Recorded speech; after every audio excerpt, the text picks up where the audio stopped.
छाड़ हो महिला मानक 1000 टंका प्रति मासरे दबु यही सब झुमला कथा कोई सरकार आसिला परे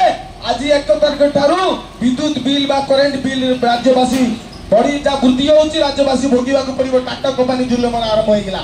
विद्युत का करेंट मागणा देले नहीं आउरी आज ठारू तार दरदाम बुद्धि होबो विद्युत रा आउरी रेट बढ़िबो आपण माने जानतो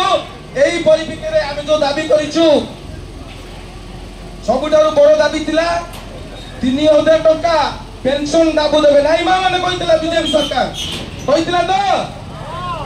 तो मा माने बीजेपी सरकार को आसले 3000 टंका दबू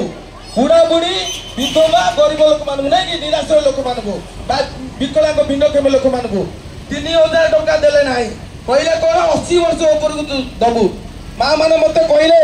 80 वर्ष ऊपर केते जण बचिबे कि 80 वर्ष 80 वर्ष तुम गाँव लोक अच्छा